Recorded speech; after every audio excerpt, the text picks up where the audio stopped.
we would like to welcome all of you and three very distinguished representatives of the U.S. government to an important discussion today, previewing something that a lot of us wouldn't have thought possible just months or certainly years ago, which is an amazing trilateral summit to be held later this week at Camp David. When we think back a few years, our colleague Jeff Bader at Brookings talked in various fora about how the Korea-Japan relationship was at perhaps the worst point he had ever seen it in his career. Several years later, look at what's happening. There are amazing dialogues going on, trilateral cooperation in defense, much better vibe between the political elites of the countries as well as the publics, and maybe a brand new opportunity to do something that historically has been overdue, but is important for our alliances and important for our overall posture in Asia and the Indo-Pacific. Just a brief word of introduction of each of the panelists.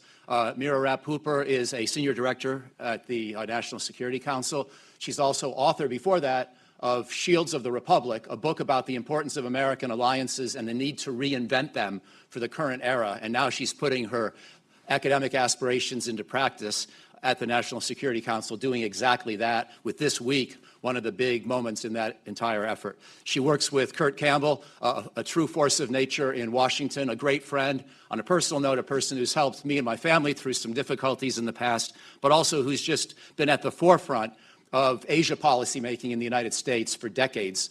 One of the authors of The Pivot in Practice, also the author of The Pivot as a book. Some people prefer Rebalance. Kurt has some funny stories about that. But what we do know is that he's succeeded in making the Indo-Pacific region a much higher priority for the United States in its foreign policy making in the last 15 years or so. One more brief word about Kurt is that in this capacity, he has, along with his colleagues, including Ambassador Emanuel, that I'll speak about in just a second, he has helped create the AUKUS understanding with the United States, Britain, and Australia.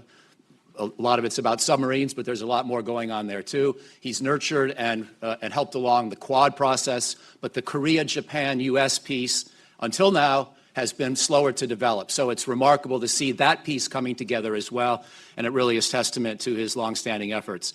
Ambassador Rahm Emanuel is a force of nature, one of the most multi-dimensional, accomplished American political leaders of his day, of our day.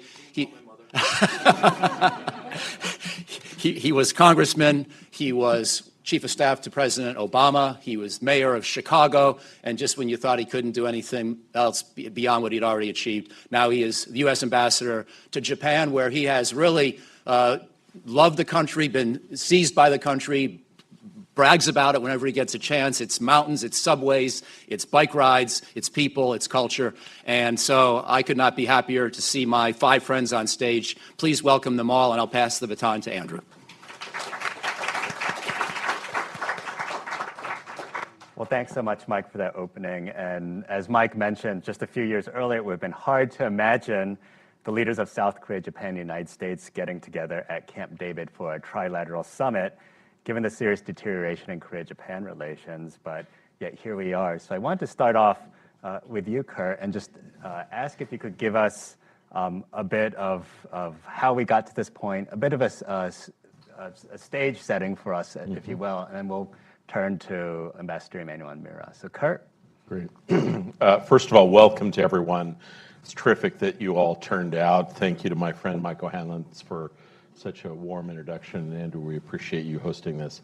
I am just going to take a minute, because we rarely get to do this and rarely get to do it with colleagues that we care for and respect. I just want to say that the work that will be on display on Friday is in large part due to the 2 people on either side. I thought Rahm would be an effective ambassador, but I had no idea he would be among the most effective practitioners I've ever engaged with. He has set the mark of what it means to be an effective ambassador.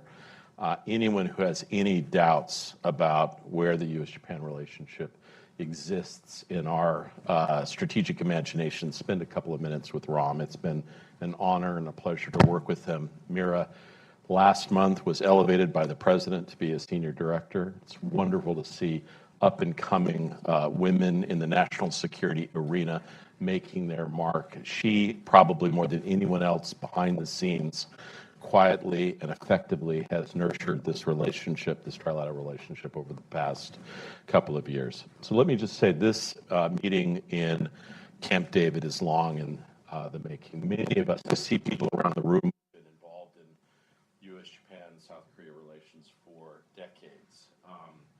I think we all understand that there are historical issues that have made this relationship more complicated. What we have seen over the course of the last couple of months is a breathtaking kind of diplomacy that has been led by courageous leaders in both Japan and South Korea. What President Yoon and Prime Minister Kishida have done has defied expectations.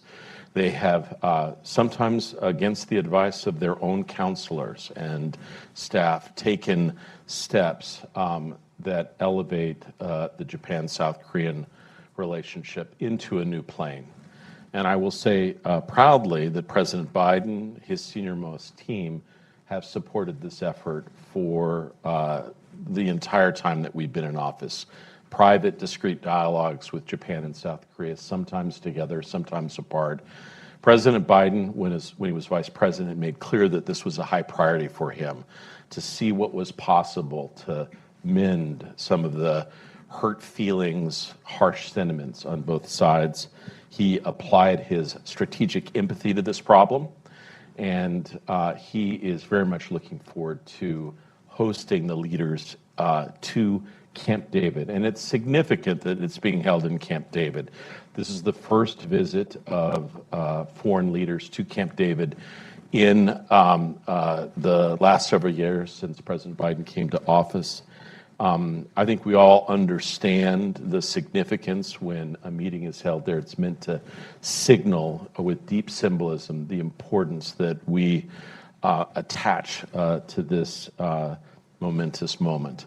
I will just say that what you will see on Friday is a very ambitious set of initiatives that seek to lock in trilateral engagement both now and into the future. And you will see it across many sectors, in the security realm, in technology, in education. I think all three leaders will embrace the potential for what is possible among our three countries. And I will just simply say that although there have been challenges in the past, we are more comfortable and confident now that the ballast in our ship will take us through what will inevitably be moments of difficulty in the future. We have the confidence that we will be able to sustain, build on what we believe will be a defining trilateral relationship for the 21st century. Just lastly, I appreciate what Mike said. I believe this initiative is in keeping with the efforts that President Biden has taken to invest in American allies and partners, both in a traditional way, strong relations with Japan and South Korea, but also in innovative ways like the Quad, like mustering Indo-Pacific support for Ukraine as they face down a terrible invasion from Russia. So this is not the culmination of all these efforts. It is a continuation of a process that we believe will be defining. We are seeking not just to lock in Japan and South Korea for the future, but the United States as well. That we will continue to remain engaged, forward deployed, and present in the dominant and important region that the Indo-Pacific represents. Thanks, Andrew. Great. Well, thank you very much, Kurt, for that great overview. I just want to turn now to Ambassador Emanuel and Tamara.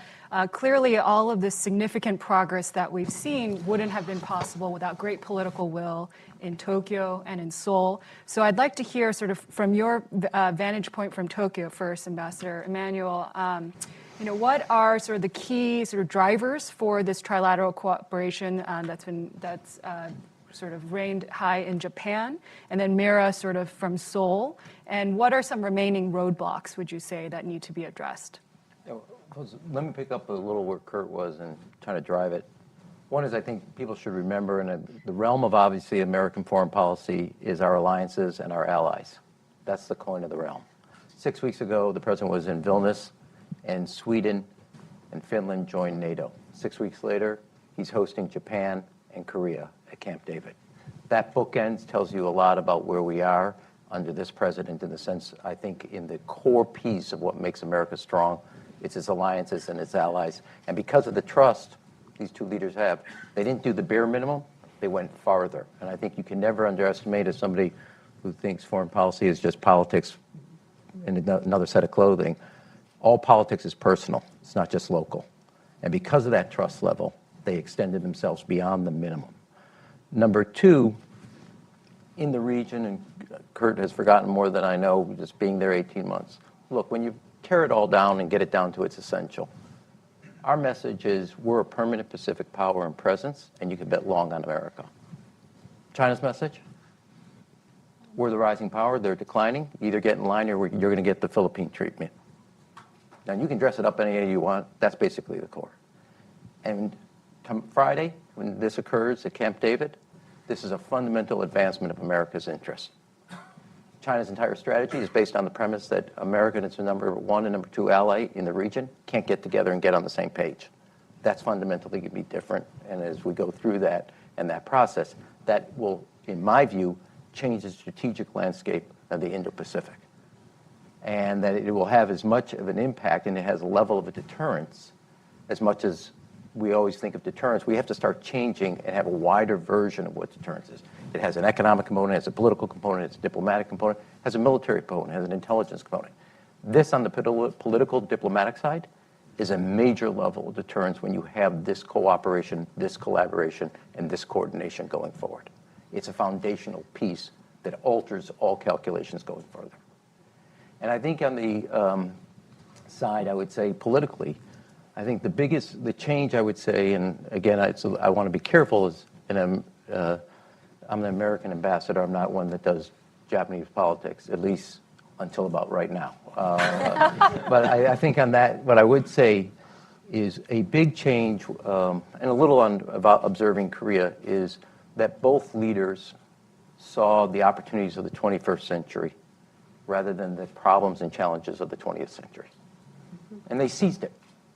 And they extended themselves. We gave them the trust and the confidence to extend themselves. And I think something that played in Japan that I think may not get seen or heard here, but did there. One is, I think, obviously when the Prime Minister went to Seoul, the reaction in Japan was incredibly favorable. And very big surprise, politicians, elected officials respond to positive or negative reactions. Second, that also played well, is that it was kind of got lost here, but in Japan, when the G7 was held, he brought the Korean president, but then at the Peace Memorial escorted him to the Korean site that pays tribute to the Korean victims of Hiroshima, but was with him by his side. And in Japan, I want a little window into Korea. That meant, from the personal level, something. It wasn't just the kind of textbook. It was an emotional, it was a psychological barrier that broke. And I think all of that played, and rather than the relationships being managing the downside, it was actually seizing the upside. And good leaders understand the difference and then seize it and make the most. I'll just embroider on Ambassador Emanuel's great comments to share a few different I just layers. want the record to show this is the nicest we've all three been to each other in a long time. That's not true. We love each other. To sort of draw out what I think are a few different layers at which this breakthrough has been brewing, to include the domestic politics in Japan and Korea. So on one level, right, there has been some shared understanding of geopolitical interest amongst Japan, Korea, and the United States for a very long time. Nowhere is that more obvious than with the threat that's posed by the DPRK's illicit nuclear and missile programs. And we've had very thorough trilateral coordination and cooperation on DPRK issues, albeit narrowly, for some time, for a good long time. But of course, structural forces in the Indo-Pacific have been shifting. That includes the increase in capability in DPRK and the use of coercion and provocation in the DPRK. It has also included increasing assertiveness from the PRC in the region in a variety of different places. And then, of course, Russia's brutal illegal invasion of Ukraine, which in many ways kind of overturned the chessboard on what a number of our allies and partners thought were the basic precepts of international politics. So with these basic shifts, I think you also got a set of interests in Korea and Japan that were increasingly aligned. An understanding that the threat environment was changing, that Seoul and Tokyo increasingly faced many of the same challenges, and that fundamentally, even though there had been serious historical issues that kept them apart for a long time, there were also a number of fundamentally aligned values and interests that should bring them together. But of course, the structural forces alone don't make for the rapprochement, right? In our first 2 years in office, the United States, and President Biden in particular, supported both Korea and Japan in a variety of ways. You know, those were his first two foreign leader visits to the White House. They were his first 2 stops in Asia when he took his first trip to Asia. And throughout, he made clear that our trilateral relationship and the fundamental betterment of ROK-Japan relations were in the U.S. fundamental national interest, because our ability to stand side by side and shoulder to shoulder in the Indo-Pacific was second to none in our priorities. But it took the rise of 2 particular leaders to actually get this done, as Ambassador Emanuel is indicating. In Korea, in South Korea, which Patty asked me to speak to, we had the election of President Yoon, who on the campaign trail had made abundantly clear that he intended to change the direction of relations with Japan. He, spoke about this while he was campaigning, even though he knew it wasn't always going to be the most popular thing. He was completely unrepentant as soon as he was reelected that this was going to be his aim. And in many ways, we've seen him and his top leadership barrel towards this goal just in their first year of office to get it done within less than a year of him being inaugurated, which is pretty remarkable. Just this week, on August 15th, which is Korea's National Liberation Day, President Yoon gave a remarkable speech. This typically would have been a day in which Korea-Japan tensions, historical wounds, would have spilled into the fore. And quite to the contrary, this National Liberation Day speech was replete with references to the fact that Korea and Japan were fundamental partners, that our security was inextricably linked, and that we had to stand together on the way forward. It is a remarkable thing to see in writing within just a year of this initiative beginning in earnest. But another thing that happened on August 15th is that President Yoon's father passed away at the age of 92. It was clearly a very sad loss for him. He was a renowned economist, a mentor to the president. And one of the things that jumped out to me and my team as we were pouring through his obituaries and his bio to learn more about him is the fact that President Yoon's father traveled as an exchange student in the year 1967 to Japan, where he fell in love with the country and its people and came to believe that on some fundamental level, Korea and Japan belong together. And that is a reminder of the personal nature of politics. Who one's parents are, how they're educated, how they spend their time can fundamentally affect your worldview. And it happened to be at this particular time that this Korean president believed not just in the fundamental geopolitical value of changing this relationship, but had to his core imbued in him the fact that this was going to be a partnership for the future that he intended to pursue. So we have these structural forces. We have 2 particular leaders meeting their moment, and we do believe we have a new chapter and a new beginning as a result of those things. It's really great, Maria, to hear. I mean, I'm the Korea chair here, but I didn't know that story or anecdote, so thanks for sharing that personal background. I think the White House has really been doing their homework here. But I'm glad that all 3 of you have talked about the alliance relationship. So we're familiar with the Korea-Japan rapprochement, but it's not just Korea-Japan. We've seen a tightening of U.S.-Japan and also U.S.-South Korea relations. So we're at this moment where I've said that the stars have aligned in some ways, both at the structural level, but also at the domestic level. Yet, even though we notice that the stars have aligned, there's still challenges on the home front domestically. I think certainly for Korea and Japan, if you look at just where the leaders are currently in terms of their approval ratings. And even for President Biden, I mean, next year there's re-elections, and so he'll have to turn attention towards the campaign. So amidst all that, how can we ensure that this trilateral relationship will move forward? And I'm even reminded just a few weeks ago of the diplomatic tiff over the land court rocks, otherwise known as Dokdo or Takashima Islands in Korea or Japan. I mean, these are reminders that there's still challenges at play. So maybe I'll start with you, Kurt, and Ambassador Emmanuel Mira. If you always like to weigh in, we'd welcome that. But how can we ensure that this relationship moves forward?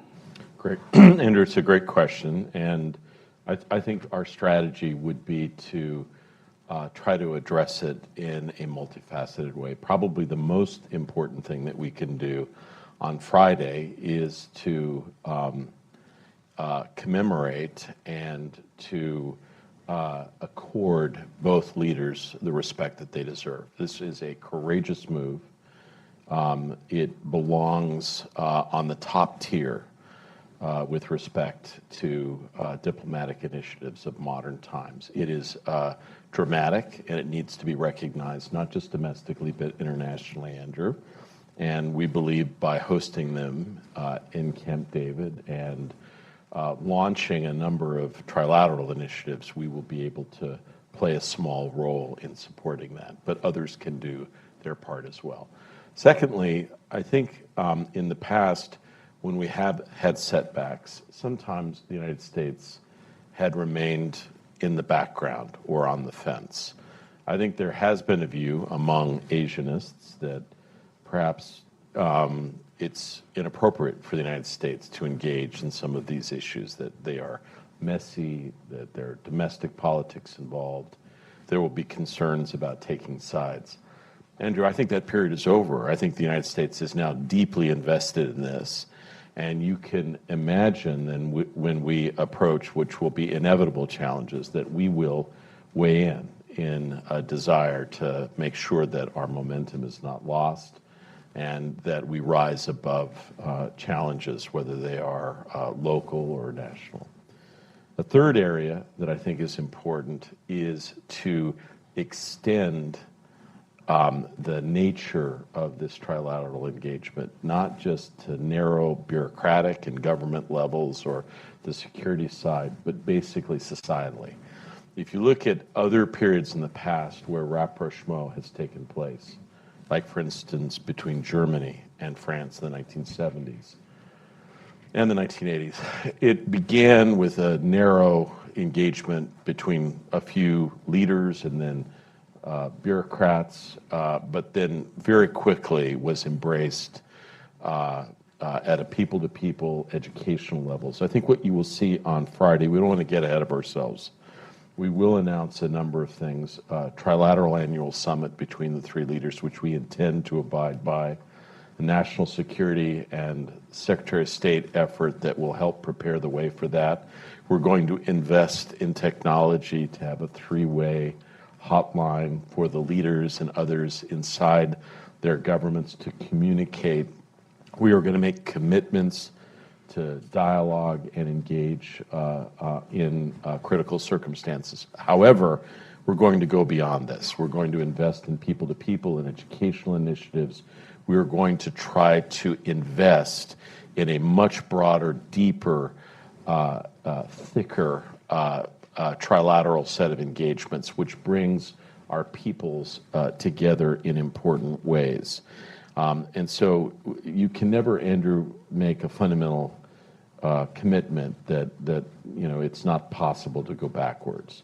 But we're going to try to embed this in our politics in such a way that it will be hard for any leader in either of the three countries. And remember, you were gracious enough to talk about both Japan and South Korea. Each of these countries are aware that it was not long ago that we were debating pulling out of these alliances, or at least one of them. We're hoping to embed this in our own national psyche in a bipartisan way that will be enduring and will be critical for the infrastructure and the architecture of the Indo-Pacific going forward. Ambassador Emanuel, do you have anything to add, or? Look, I mean, I think the core of the question is, how do you ensure that this trilateral relationship is not just dependent on these three leaders, and that it gets embedded into the system, and the goal here, just to be clear, is that this becomes the new normal, and that you weave it into the DNA of all the institutions, whether it's intelligence, security, political, diplomatic, economic, and that and nobody, or no one country, or no one future leader rolls the rock back down the hill. And I do think because it's so multidimensional across so many spectrums, and there's, this October is the 2-year anniversary of Prime Minister Kishida becoming Prime Minister. He has 2 more years on his tenure. Is that it gets embedded into the institutions that will be interfacing among the three, so that this becomes the new normal, and that nobody else has to spend the type of both political capital, time, et cetera, to roll this hill here, and that it's now, here is the new floor.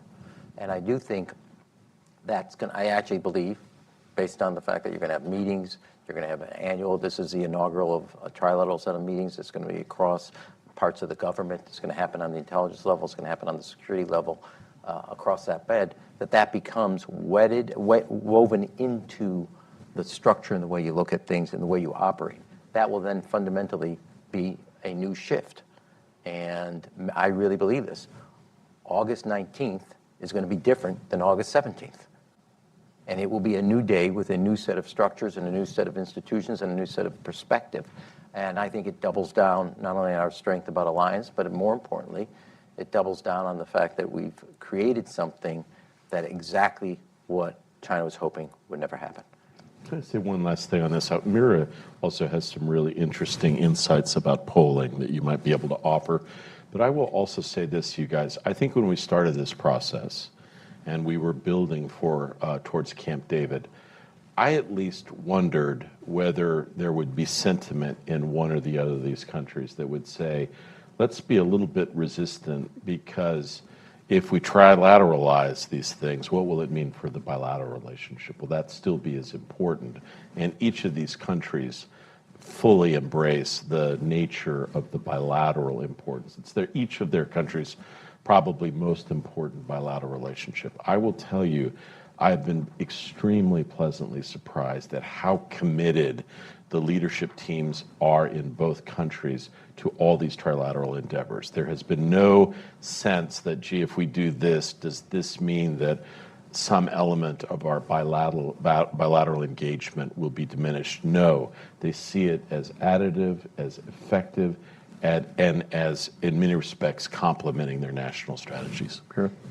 Just to touch briefly on the point that Kurt was referencing, we do see some polling out in both Japan and the ROK, and Ambassador Emanuel is very on top of this, that is more optimistic than we might have thought at this particular point. And mostly what that polling indicates is that both of these publics understand why their leaders have taken these steps.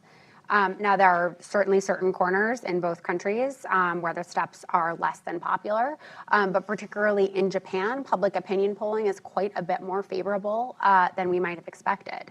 So part of what we're seeking to do here, again, just to put a fine point on what Kurt and Ambassador Emanuel have said, is, yes, definitely to raise the floor, and also to build resilience by embedding ourselves institutionally in an increasingly structured, complex, broad, and deep set of interactions and institutions that reduce the incentives for any one party to pull away or to seek to loosen those ties. So to end where Andrew began on the question of these perpetual irritants and issues that may continue to simmer, I don't think anyone's under any illusions that things like territorial irritants are going to completely vanish. But their relative importance, the way that they're handled in any individual system, and how they are dealt with on balance with respect to the overwhelming number of things that are going well and positive interactions that very clearly serve the interests of all three, it's our view that we're creating the incentives for each one of our leaders to pick those more institutionalized, resilient forms of cooperation and deprioritize the irritant. Can I make one other closing? Sure. I apologize. No. One is, K-pop is really popular in Japan, but anime is really popular in Korea. You could try in Koreatown in Tokyo to get a table. It's going to take you months. There's something going on that's, beyond what we can talk about all the, you guys will read the communique. I'm not going to, no. But on a serious note, but on a serious point, there's something below the communique that's happening on a cultural level, on a dynamic between the country and the people. That has changed the politics. Again, are there flashpoints? There are flashpoints. But you know what? Here in the United States, we're going to have to actually update our own way that we look at this, because it's changing in real time, in real ways, in the two respective countries. And that is happening. The politics is reflecting those cultural currents as well. Sorry.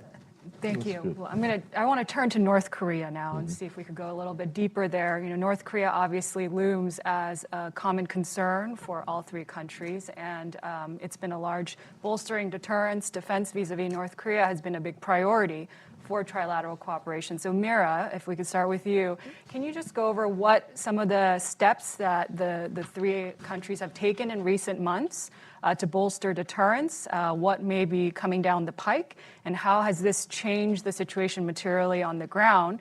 And also, if there's anything being done on the diplomatic side, because after all, boosting deterrence is incredibly important, but without diplomacy, you're not going to fundamentally get to peace in the region. And so if you could touch on that as well. Yeah, happy to. Patty, as you know very well, the U.S., Korea and Japan, even when times have been tough between Korea and Japan, have found ways to cooperate on North Korea, right? Because the threat and the challenge is so obvious and present to both of these allies that it's impossible not to. But one of the things that we have been very gratified to see as their ties have warmed and our trilateral cooperation has deepened is that the kind of shared resolve and understanding that we all bring to the DPRK challenge has grown along with it. So there are a number of ways in which we see that manifest. Obviously, we have, at this point, trilateral meetings at all levels of government. Our leaders are meeting for the first ever standalone trilateral summit on Friday. But over the course of this administration, this is actually the fourth trilateral leaders meeting, which is an impressive number. We've had huge success in our national security advisors' trilateral meetings, which have really been the engine of the leader level meetings that help to tee up the agenda and the program of work that the leaders will focus on. We've had some important touches at the foreign ministerial and certainly the defense ministerial level as well, and our deputies and on down meet in trilateral formats to break up different pieces of the problem. So in almost every one of these settings, we are talking North Korea. And depending on which building you're talking about, the problem might be different, but whether it's exchanging views on the picture that we see, how we understand the challenge, what we think the regime wants, we are exchanging those views incredibly regularly. We're using those fora to talk about things like ballistic missile defense cooperation, joint exercises, which we conduct regularly. We're increasingly looking closely and cooperating on areas including DPRK cyber challenges and cryptocurrency challenges. And you'll see more on that in the statements and fact sheet that we release on Friday. So the picture has gotten increasingly broad and deep, and I think the exchange is quite open and frequent amongst our three countries. In Cambodia, when the leaders met last November, we released a statement that we called the Phnom Penh Statement. It was quite detailed and has set out the program of work that we've been working on since. That made a commitment to share early missile warning data amongst our three countries. And one of the things we'll be able to report out on Friday is that we're well on our way to being able to do that, as well as make progress in a number of other information sharing areas that allow us to pool data and information to better understand the picture that we are facing. There'll be a number of other areas that we can point to coming out of Friday to include a more comprehensive exercise program, other cooperation on measures that are intended to strengthen extended deterrence and improve stability. But I'll save a few of those for the big reveal on Friday. But to Patty's question about diplomacy, It's certainly the view of the United States that while these extended deterrence measures are incredibly important, undeniably important, in the face of this challenge, we remain open and ready to talk to the DPRK at any time without preconditions. We've said that since the beginning of the administration. We have reached out through multiple channels repeatedly over the months. And in particular, since an American citizen crossed into North Korea, we have been making contact with the DPRK to seek to ascertain his welfare and to invite the DPRK to come to the table to us to discuss this issue. We have not had reciprocity to those invitations, but we will continue to try because we believe, exactly as Patty said, that diplomacy is an essential complement to these stronger measures to strengthen extended deterrence, and that fundamentally diplomacy is beneficial to North Korea as well as it may be to any of the three of us. By the same extension, Japan and the ROK all have their own issues that concern them when it comes to the DPRK. We share perspectives on those. We know one another's positions very well. If ever the time comes where the DPRK is willing to talk to one of us, we think that's a great thing. Diplomacy remains open should the DPRK choose to take us up on it. So just, I agree very much with what Mara said, but I will also say we look very carefully at the circumstances in Northeast Asia, and I think it's undeniable that there have been some changes in North Korea. They've clearly taken some lessons or some views from their last high-level engagement in Vietnam with the United States. We haven't really had any fundamental interaction with them since then. We have tried to be creative in our approaches. We have not only kept our door open, we've tried to engage on a humanitarian basis, trying to support them during periods when they were faced with issues associated with COVID and the like, with very generous offerings of support.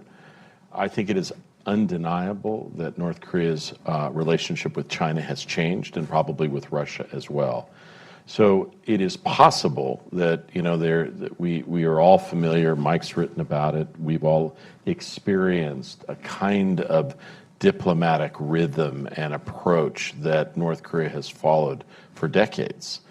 And so it had been the case that after a series of military tests, they would then be perhaps prepared for diplomacy. It appears that many of these military tests are not designed to lure us for diplomacy, but to take steps to improve military and nuclear capabilities. And so I think our response to that is, it is true, Patty, that we do keep our doors open, but the most important steps that we take are in the realm of vigilance, working closely with allies and partners, making sure that other countries understand some of the challenges that we're facing. We reach out often to China to encourage them to play a responsible role. We warn countries like Russia who are thinking about engaging with North Korea in inappropriate ways. These are all important steps that we are taking that we think are important, but at the same time, we have to recognize that, at least to date, and now it's been almost 3 years, North Korea has really not reached out to any one of the three of us. So I'd like to get to audience questions, but before we do, I want to tag team with Patty here to ask this final question, which looks at the broader regional landscape. When we look at U.S., Japan, Korea trilateral cooperation in the broader context of the regional architecture, we also have the Quad, we have AUKUS, we have these initiatives with the Pacific Islands, with ASEAN. This is all terrific in terms of strengthening allies and partnerships, these relationships in the region. But there are some actors, there are some allies and partners that may feel a bit uneasy that perhaps we're going too far ahead. And I'm wondering if how can we ensure, for those that feel that that these steps can be actually undermining regional stability, how we can reassure allies and partners. I think Patty has a similar question in a different way, in a different angle. That, you know, China has often complained that trilateral cooperation is really against China. This is a mini NATO that's encircling China. And so would you say that these deepening trilateral ties is impacting the United States' ability to diplomatically engage or stabilize relations with Beijing?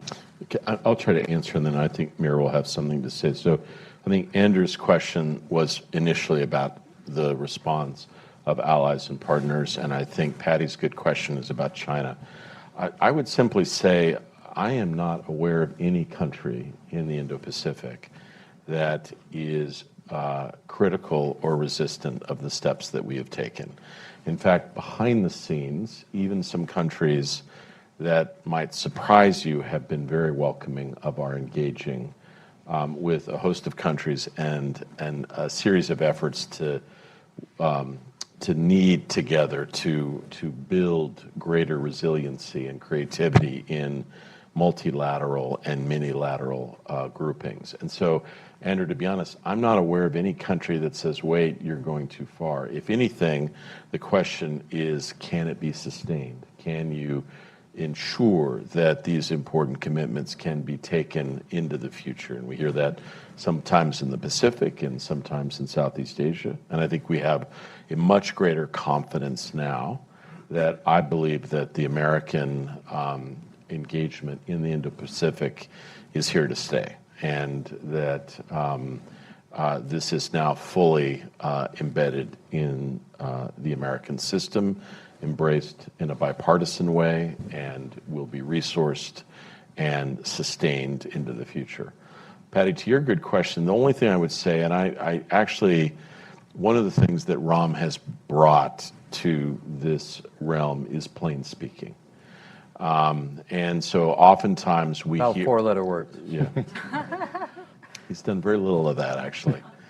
One of the things that we've seen, of course, is this idea that these steps are in some way encircling. Almost every country that we work with, I can assure you, does not see it in those terms. They feel, in many respects, under unimaginable pressure. Huge pressures, economically, diplomatically, and militarily.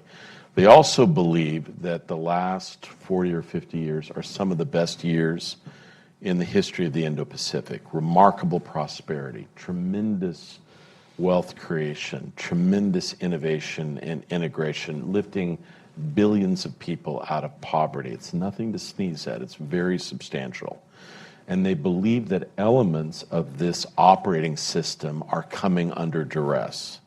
That's natural that a rising state seeks to adjust elements of the existing system.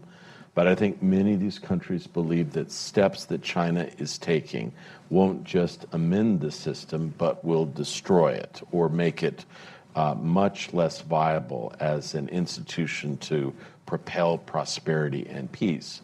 And so what they are looking for is confidence to work and act together to sustain a system that will still evolve in important ways, but to sustain a system built on the rule of law, on freedom of navigation, peaceful resolution of disputes, and understanding that the American role is critical in the maintenance of peace and stability in the Indo-Pacific. All of these things, I think these countries think are important.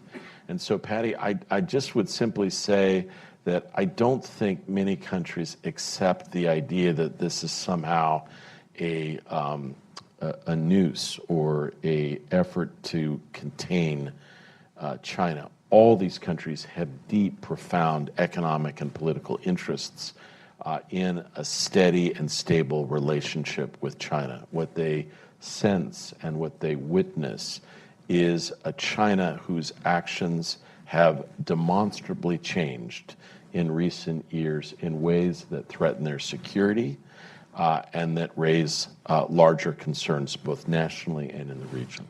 What I'll add here, Patty, is the tack that we plan to take, right, with this trilateral partnership. What you can expect to see from us and what what message I think that will send to the region. And that is going to be an overwhelmingly affirmative message. One of the many beauties of the moment that we are living in with this extraordinary alignment between the US, Japan, and ROK is that this is no longer a partnership that is solely focused on security from a single threat actor in a narrow set of issues. This is a broad and deep partnership that touches so many different aspects of what we do in the Indo-Pacific. So one of the central messages you're going to hear from us on Friday is that this is now a partnership for the whole Indo-Pacific. One of the many major changes that has come out of the ROK under the Yoon administration is that the ROK issued its very first Indo-Pacific strategy, which puts us in a position with Japan and the ROK to be able to work side by side in the full implementation of our highly complementary strategies all over the region.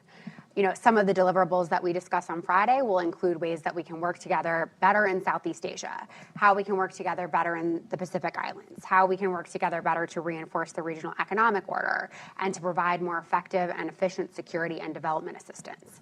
These are all things that our partners in the Indo-Pacific want and they need, and that our countries individually are already delivering, but we can do better if we're standing together.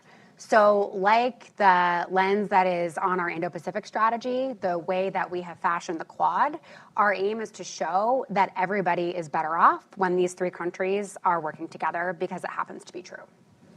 I'm just going to be, I know you want to get to questions, but as I like to say, does anybody have questions for my answers? So I'm just going to go, look, nobody in the region wants an untethered, unanchored China.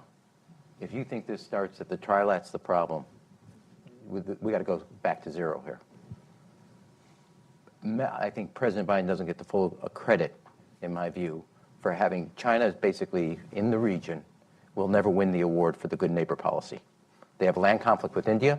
They just fired water cannons at the Philippines Coast Guard, an operation. They're in conflict constantly on the Senkaku Islands and violating that EEZ. They fired 5 missiles into Japan's EEZ post Nancy Pelosi's visit.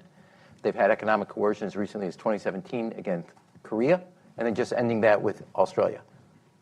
That is, I'm just doing it by memory, and I'm probably missing half of it. This region is desperate for more of America, all of America, not just its strategic, not just its battleships, not just, but its political front, its economic front, its engagement with the region.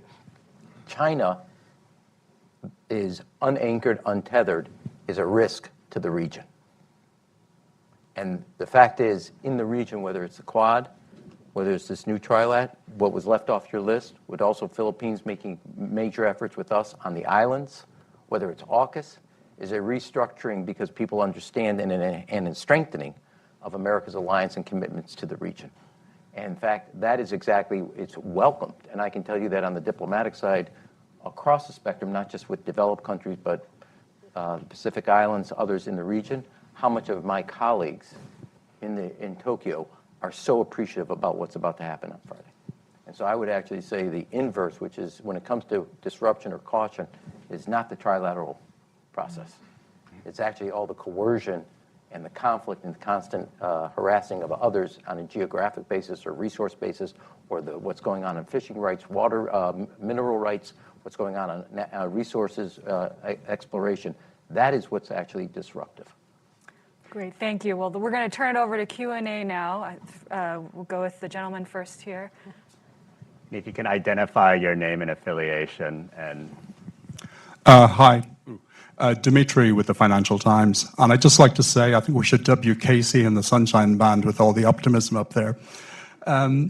My question is, do you think what's happening on Friday is going to be, when historians look back, the first important step towards a collective security agreement between the three allies?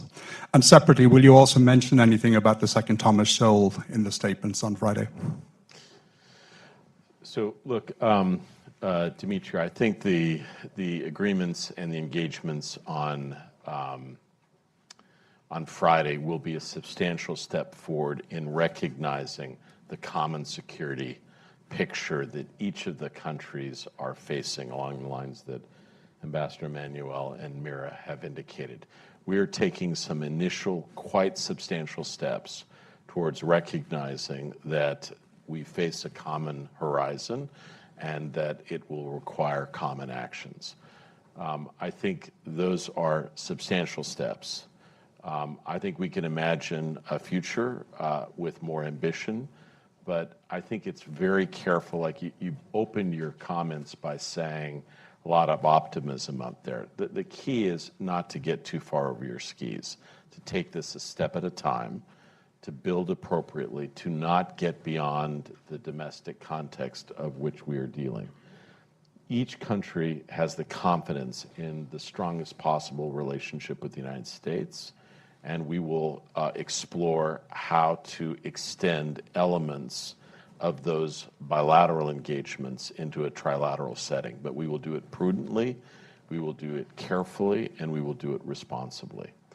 And then I do want to just underscore that when Mira says that these leaders share our views about a common security environment, I think we will hear the leaders speak together about the situation in Ukraine and the need for vigilance. You will hear commentary and statements about the need to maintain peace and stability across the Taiwan Strait. You will hear also a view that abiding by international law in international waterways is a central feature of the maintenance of peace and stability. So I think you will see a broad-gauged set of documents and statements that reinforce the common purpose of each of the three leaders. And all I would say, Dimitri, is you have to stand by till Friday to hear the exact specifics, and hopefully you'll be depressed by then again. So not so optimistic. No, I know. Okay. Next Mira, do you want question, to say? please. A couple questions. Yeah, We'll take maybe at a we'll time. collect two Yeah, or three. thank you. We'll be happy to do Right that. here, and then over there. Thank you. My name is Ken Scabe from Marubeni Corporation. So my question is whether Taiwan issue and the outbound investment restriction one of the agendas in the summit. Can we squeeze in the question in the middle right here, please? Hae-Yun Kim from the Asia Society Policy Institute. Thank you so much for the opportunity. My question is about the Fukushima radioactive water that's very likely going to be released. And do you foresee any possible challenges after this trilateral summit that getting in the way of improving the relations between Korea and Japan? Thank you.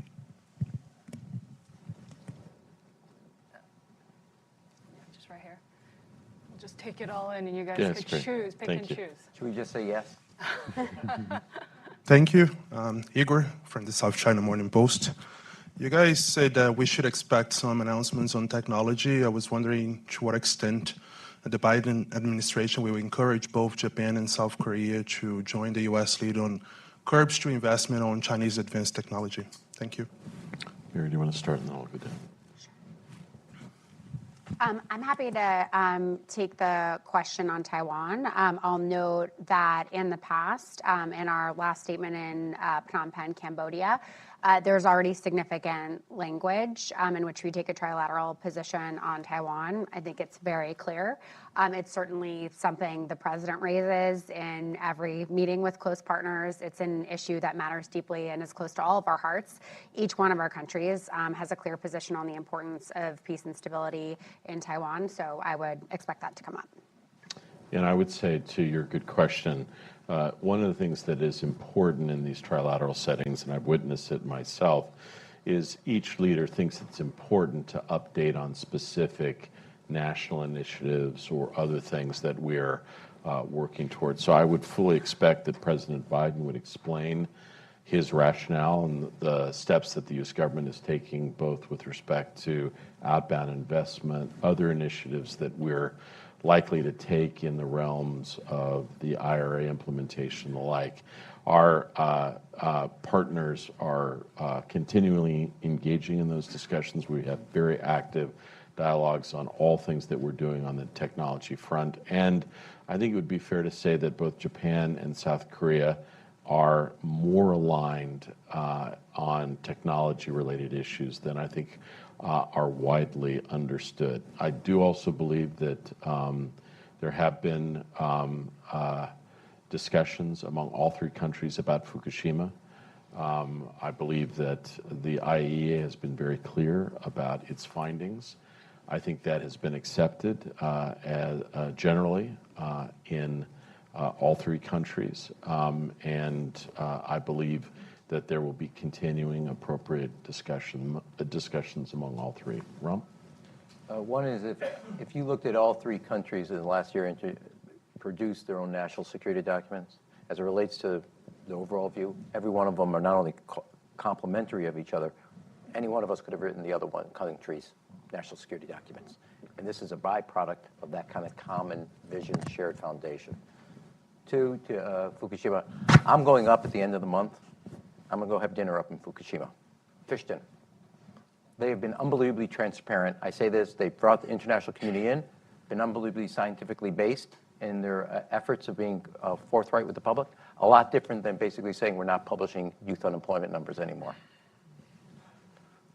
And second is that, thank you very much for laughing at that one. Second is you take a look at the 4 nuclear plants by China on the coast. It's close to 4 to 5 times worse when it comes to sense of the distribution into the water of nuclear material or any type of that. Japan has done a heroic effort over the years to do exactly what they're supposed to do, to be a good citizen, good world citizen. That is in direct contrast to what China's done with their nuclear plants. And they've been forthright with all the information and transparent over the years. And then third, I would just say, as it relates to trade and economics, one is we just ended the 4th year in a row where Japan is the #1 foreign direct investor in the United States. And the United States, for the 4 consecutive years, #1 direct investor in Japan.